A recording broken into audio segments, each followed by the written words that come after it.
Hello, this is Running Robert, and today we're going to be talking about the Cidara Therapeutics CDTX second quarter 2023 summary. Today is the 21st of August 2023, and in the summary, we're going to be looking at the positives and the negatives of this company. I generally follow small cap stocks. I do some games. I do a lot of stuff. So if you like what I'm doing, hey, please like and subscribe. It helps me out a lot, and thank you. Disclaimer is I do not currently own shares. I'm an amateur investor, and any advice given should be followed up by your own due diligence, and any information given is valid for today, the 21st of August, and the slideshow will not be updated, but as new news comes out, new slideshow. So let's look over the summary report that we got overall. So it looks like Janssen or J&J could be on its way out. Their first product was launched in the US on the 31st of July, 2023. So we're actually going to get initial numbers for it probably in the next quarter to see how it's looking. The Cloudbreak platform is unique, and there is still a large benefit, but it might never see the market, or it's going to be very delayed. And the company did get fast tracked for CD388, which I think helps the Cloudbreak prospects, but maybe not with J&J and Janssen. So we're going to talk about the research agreement first, because this is the biggest one. So they have informed Cidara that it will be ceasing internal development of its infectious disease pipeline, which includes CD388.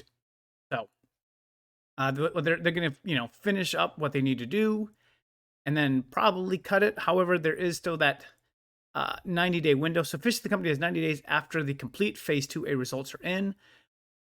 But with the information they've provided above, it looks like the writing really is on the wall. The company still could sublicense it. It's a possibility, especially since the drug was fast-tracked. However, since they really did cease all internal development before that was known, I don't know. It just makes this look very weird, and it does not give me any kind of like happy effect. Like the company's still continuing on with the agreement as it is, but it looks rough, and I can't really say that any other way. The quarter 2 2023 report was $50 million in cash at the end of the second quarter 2023. The net loss was around $12 million. At the moment, there is only collaborative revenue, so we're really not going to include that anywhere. R&D was $17 million and admin was $3 million. Looking at the R&D expenses, obviously their first commercial product, they have something still going on in phase 3. Cloudbreak, personnel cost, other research, so about $17 million total. So you do have about $20 million of costs that you do need to start eating through. I believe though, if they limit, the Cloudbreak and and some of that personnel cost, I think they can get to a point where they're not really hemorrhaging that much cash. And that's going to be important when I discuss the summary. Obviously, their first approved drug, I am not going to try to pronounce it. The company will get low double digits to mid-teen royalties, so about 10 to 17%, and is eligible for $370 million in milestone sales payouts, and is currently on the market. Outside the US, they have another partner, and they are currently waiting the MAA for the EU. That's their approval. It was submitted in August of last year, and normally it is a 10-month submission, so we are well past it at the moment. And of course, the one thing that is still ongoing is their RESPECT study.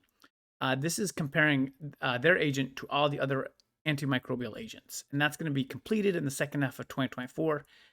This is a very important study because obviously, if you are better than the rest, it gives you a huge amount of chance to have a lot better sales. So I can see that they do need to continue that at all costs.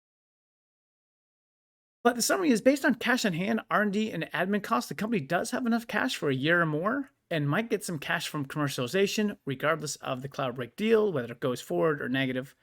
So obviously, we're looking at that. And that looks fairly positive for where they are, unfortunately.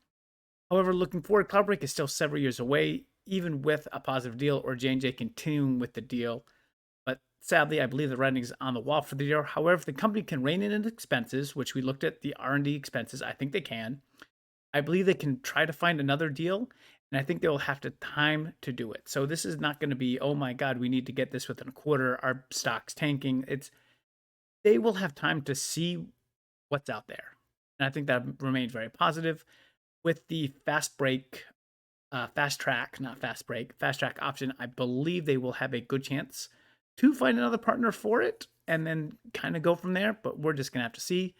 However, at this time, I'm going to remain on the sidelines. I think Probably the deal is partially already priced in, but I think we still could see some negatives when we get that 2A data and we kind of go for that. Now, obviously, if they can get some good sales in the first quarter that it's on the market, that could turn it around the other way. So we're just going to see. But at this time, just too much uncertainty for me. So I'm just going to sit on the sidelines and continue to wait and see kind of where we go. But I hope if you're looking to invest or not invest, this is going to help you out, give you a more complete picture. And thank you very much for watching and listening. And I hope you have a wonderful day.